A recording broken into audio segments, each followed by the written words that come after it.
عليكم ورحمة الله وبركاته. جرجرتو ilmaan Oromoo addunyaa kanarraa argamtan hundi keessanuu amma ji'adhuma Noovembarii ji'adhumaatirra jirra. Noovembarii jechuun waggaan haaroftii eegalamuuf jechuudha.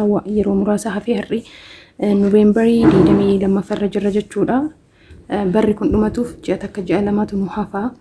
So amma wanni isin jechuu barbaadu namoonni kara biyyaa yeroo dhiyoo keessatti galuu barbaadan jechuudhaaf namoonni kara biyyaa galuu fi qophaa'aa jirtanii warreen immootu ala deemtanii suuqaa waan meeshaa akka elektiroonii uffata ta'uu danda'a shaanxaa waan adda addaa jechuudha waan isin barbaachisu bitachuu barbaadanii akka telefoonaa wantoota garaagaraa kompiitaraa waan adda addaa jechuudha waan Itoophiyaatti maallaqni isaa qaalii ta'e asitti haala salphaan argachuu ni dandeessanii.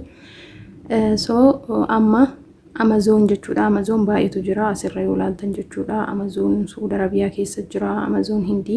Isin garuu Amazon ma oriijinaalaaf filattu jechuudha. Akka tokkoffaa irratti isinii dhufusanii namni Amazon hin beekne hin jiran jedhu. Maaliif Amazon meeshaa hedduu takka irraa argachuu dandeettanii jechuudha. Meeshaa qulqulluu argattanii.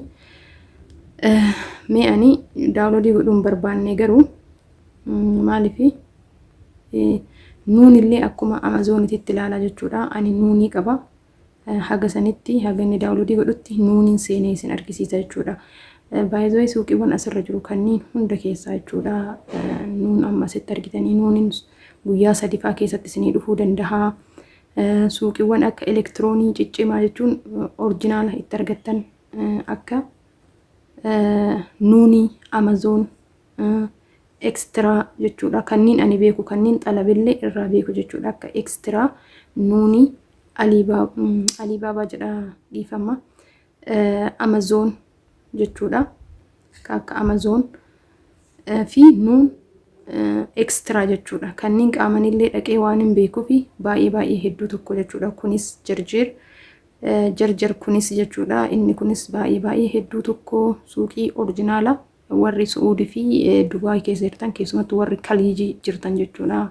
Eeshiyaa biyyoota Arabaa akka Kuwait, Saudi Arabiyaa, Imaaraat, Bahrein, Oman hundi keessanuu argachuu dandeessu jechuudha.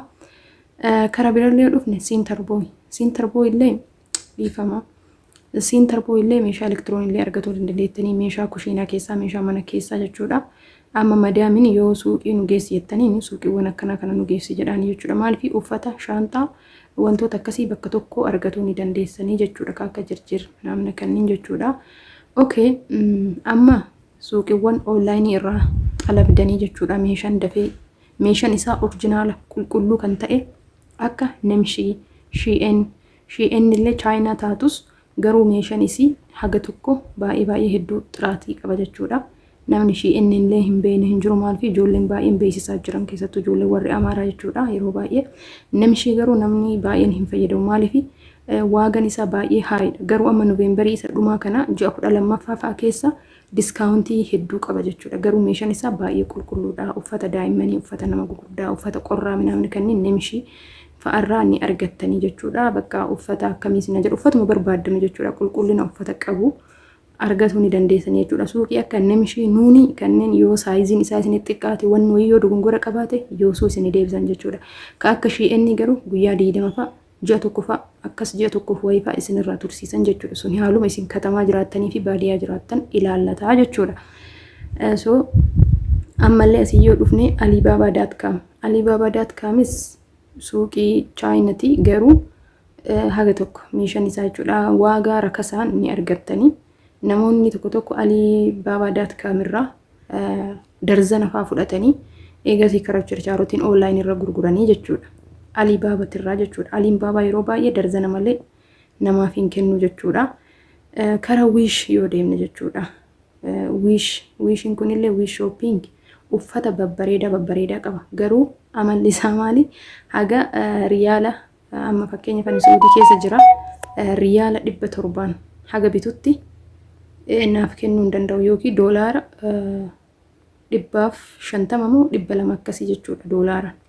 Haga san guututti malee orderii xalabuu hin dandeettu jechuudha. Garuu ka akka Shein ka akka nuuni riyaala barbaadde bakka darhamaanis ta'ee bakkuma jirtanitti akkas riyaala 30 riyaala 50 illee isinii fiduu danda'a. Maaliif waan biyya Suudii kana keessa jiruuf biyya Kaliijii biyyoota Arabaa keessa jiruuf jechuudha akka Dubaay.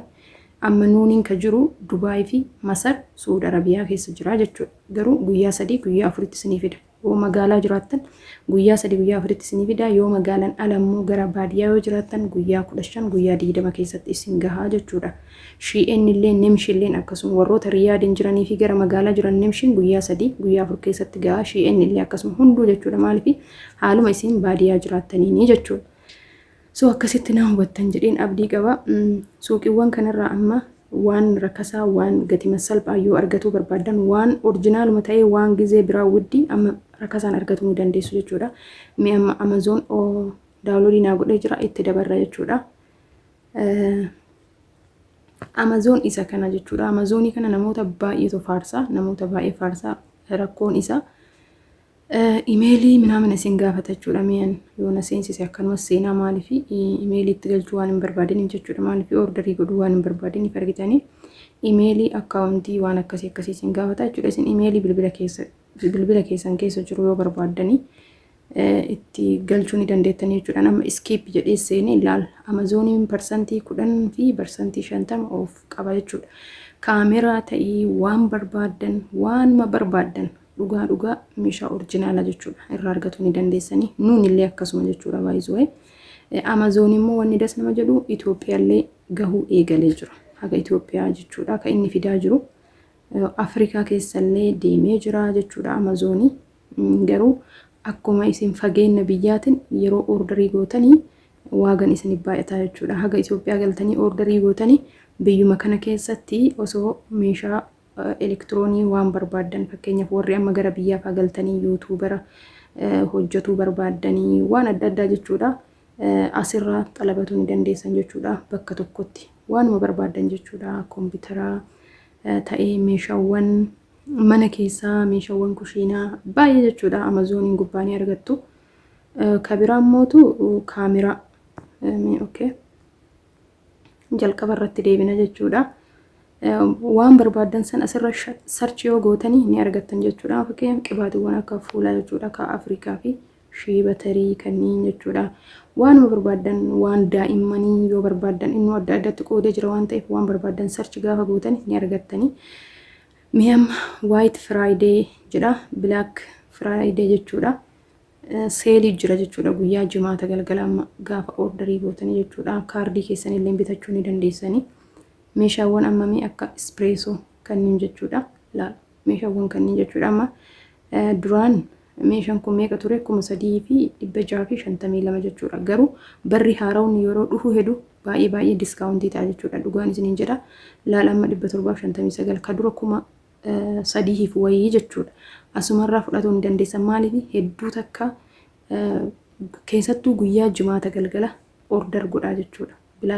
Black day guyyaa jedhamu san jechuudha. Amazon irraa Amazon waan akkasii qaba jechuudha. Amma meeshaaleewwan elektiroonii akka biradistii kanneen jechuudha. Maaliif suuqiiwwan irra yoo deemtan dhugaa rabbiin suuqii deeme jechuudha. Naannoo kiyya kana riyaala 400 fa'aa riyaala akkasiiti.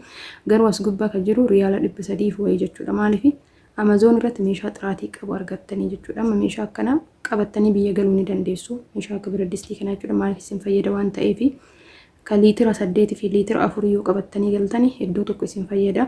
Baay'inaan immoo Itoophiyaatti illee hin argamu. Finfinneetti kan inni argamu. Finfinneettu waagan isaa qaaliidha jechuudha. Meeshaa akkana kana shaanxaa keessatti illee qabattanii galuu hin dandeettan waan ta'eef carraa kanatti fayyadamaan isiniin jedha. Isinitti dheeressaa jirallee garuu kaachirraa hafee maaliin isin argisiisa jedheeyyuu waan akka telefoonaa jechuudha. Amma bilbila kana akkuma beektan bilbilli kun yeroo jalqaba dhufu jechuudha. Haarawa dhufe 21 jechuudha. Waagan isaa haayii ture jechuudha. Amma laal kinu 5,000 ture gisee jalqaba dhufu 5,000 fi 199 amma garuu 3,000 wayii ta'e.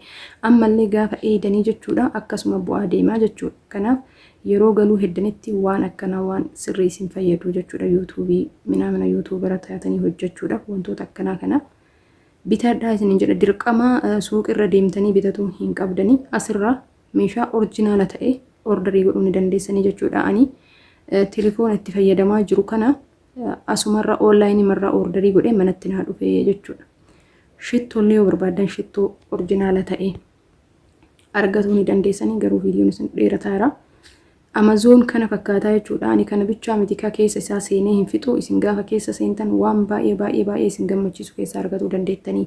Meeshaawwan akka telefoona irra keettanii ittiin qarrasxan, kaameraa orjinaalaa waanuma barbaadan jechuudha. Asirraa argatuu ni dandeessan. Amazon irra waanuma fedhii keessanii gaafa sarchi gootanii ni argattan. Meeshaa mana keessaa jechuudha. Meeshaa qulqulleessuu yoo barbaadan, maaliif Amazon Suudi Arabiyaa keessallee waan jiruuf dafee isinii dhufa jechuudha.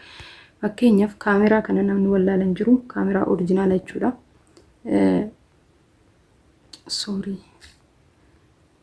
Orderii godhuu ni dandeessanii jechuudha asumarraa. Wantoota akkanaa kan isin barbaachisu jechuudha. Amma laal waan kana jechuudha Itoophiyaa bituudhaaf dhugaa isiniin jedhaa meeqa 1,500 akkasii jechuudha. Akka xiqqoo xiraatii qabu akka kaameraa irra keettee qarrasuu dandeettu. Asitti garuu riyaala 100 wayii jechuudha. So akkasitti haala salphaan asirraa wantoota akkanaa waan harkatti qabattanii galtan kana fudhachuu ni dandeessanii jechuudha. Kunillee wantoota kaameraa keessan duuba keettanii gizee idiitii gootan fa'aa kararii arungaadin yoo barbaadanii ka akka margaa jechuudha bitachuu ni dandeessanii jechuudha. Yoo as keessa seentan waan baay'ee argattanii jechuudha. Kinoo kan isiniin jedhe sana jechuudha. Isa kana maalifi argachuun asitti isinii salphataa jechuudha. Wanta kana as duuba teettanii yoo viidiyoo warii waraabdanii boodammoo baaggarawundii duuba keessanii jijjiiruu ni dandeessan waan ta'eef wanti kunillee isin fayyada jechuudha. Warroota gara fuulduraatti galtanii yuutuubaroota gurguddaa ta'uu barbaadaniif isin jedha. Wanta akkanaa kunniin baay'ee isin barbaachisa. Namoota kushiinaa keessatti nyaata dalaguu barbaadanii viidiyoo maa hojjetu warreen barbaadan wanti kun namnillee yoo isin biraan jiraatin ofii keettanii irra keettanii viidiyoo hojjetuu ni dandeessan jechuudha. Viidiyoo qarrasuu haala kanaan laaltanii waan isinii ta'u waan isinii fayyadu amma argaa jirtanii jechuudha. Pikcharii kan haga tokko irraa fayyadamtan jedheetiin abdii qaba. So isa kanniini jechuudha kan inni isin argisiisuu barbaade. Amazon keessa Amazon kana fakkaata. Gara nuunillee yoo deemne jechuudha. Nuunillee sanuma. Nuunillee waaw. Nuun inumaa hedduun das nama jette jechuudha. Nuun maalifi laalamma Amazon irratti parsantii meeqa argine asitti parsantii 70 seelii qabaa jechuudha. Yookiin diskaawuntii parsantii 80 uffataan meeshaa elektiroonii jechuudha. Hedduu das nama jedhaa jechuudha. Amma meeshaa elektiroonii keessa yoo seentanii dhugaa hedduu tokko jechuudha. Nuuniin baay'ee das nama jedha. Maalifi diskaawuntii hedduu qaba jechuudha. Keessattuu warri Arab Imaaraatii jirtanii fi warri Suudi Arabiyaa jirtaniif nuuniin hedduu isin fayyada jechuudha. Maalifi dafee isin bira gaallee tokkoffaa yoo wayillee rakkoo godhate jijjiiruuf isin fayyada. Saniifi jechuudha warreen giiftii maatiidhaaf bituu barbaadan obboleewwan keessaniif bituu barbaadanii suuqii deemuu dadhabdanii jettan telefoona jechuudha. Wantoota telefoowwan kanniini nuunirraa orderii godha jechuudha. Dhibbaan ofii kiyyaa orderii godhee amma kinoo itti fayyadamaa jira jechuudha. Bilbila kiyyaa kan itti fayyadamuu eegalee ji'a 2 deema. Waa takkaa dogongora hin qabu jechuudha. Maalifi orjinaala dhufaa ashagamee cheeggootee yoo dogongoraayyuu qabaate si jijjiiramaa jechuudha. Yoo masanii kun qabatamaanii dhibbaa namoonni immoo orderii gootanii jechuudha. Yoo madaamiin teessan kaardii isiniif kennite isin birrii maallaqa kaashii harkatti kennitaniif karaa onlaayiniitirraa maallaqa yoo kafalanillee akkasittillee diskaawuntii ni qabdan jechuudha. Parsantii gimmaasha wayii darhama 100 yookiin riyaala 100 taatu diskaawuntii qabaa jechuudha. Gaafa maallaqa harkatti kennitan osoo hin ta'in gaafa onlaayiniirraan kafaltan maallaqa jechuudha. Namoonni bilbila keessan keessaa baankii hin fayyadamne jechuudha. Haala saniin PayPal yoo qabaatan jechuudha. Karaa PayPal keessaniitiin kafaluu ni dandeettanii. Namoonni online irraa PayPalan warri TikTok irraa fa'aa maallaqa buufatu kun PayPal fayyadamu waan ta'eef karaa PayPalaatillee kafaluu ni dandeessanii jechuudha. Akka Shein akka Nuun kanneen karaa PayPalaatillee kafaluun ni danda'amaan isiniin jedha. Haga tokko irraa fayyadamtan jedheetiin abdiin qabaa jechuudha. Nuuni keessa yoo dhuftanii maaltu jira nuuni keessa jechuudha. Kun hunduu waan barbaadanii jechuudha. Asirra maqaan daradaramee jira. Women's fashion, men's fashion, bakka mobile access kanneen jechuudha. Meeshaa akka elektiroonitii jechuudha. Kanneen keessa seentan waa'ee bilbilootaati. Akkanuma tuuxanii waan barbaadan haga isinii fidutti amma waa'ee bilbilaa yoo barbaadan as keessa seentanii ilaaltan jechuudha. Haala kaneen isinii fida. Samsung yoo barbaadan yookiin iPhone yoo barbaadan isinii fida waan ta'eef akkasitti waan barbaadan ilaaltanii jechuudha isin. paawar baankii yoo barbaaddanii jechuudha ordarii godhachuu hin dandeettan gara Itoophiyaa yoo galtanii neetworkiin isin rakkisa neetworkiin jedha ifaan isin rakkisa waan ta'eef yeroo hunda waan hin argannee fi paawar baankiiwwan kunillee isin barbaachisaa maaliif asitti maallaqa hedduu xiqqaan argatuu dandeenya orijinaalillee argatuu dandeenya jechuudha gaafa biyya galle garuu orijinaalillee akkasii argatuu hin dandeenyu waan ta'eef garuu kana jechuun kiyya Itoophiyaa keessa wanni bareenni hin jiru jechuu kiyyaa miti. Haga tokko maallaqni isiniif bu'aadha jechuudha. Haga uffata bittanii osoo waan akkanaa kanaa bittanii isin fayyada. Uffanna gara uffataatitti yoo jenne faashinni hedduu biyya keenya keessa jira jechuudha. Irra caalaa biyyoota Arabaatirra. Garuu meeshaan akka elektiroonii kun immoo biyyuma kanaa fuudhanii achitti waan gurguraniif jecha hedduu qaaliidha waan ta'eef jechuudha. Uffatas yoo barbaadan uffata orijinaal bitatu Adidaas akka Adidaasii kanneen jechuudha suuqiiwwan bebeekamaan as gubbaa jira waan ta'eef nuuni kanarra garuu gatiin isaa haa illee ta'u waan orijinaala tokko waan nu wajjin turu tokko osoo binnee gallee irra nuuf wayyaa jechuudha maallaqni keenya bahuun isaa eega hin oolini waan orijinaala tokko bitaa waan orijinaala tokko fayyadamaan isiniin jedha waan yeroo hedduu isin waliin turu jechuudha.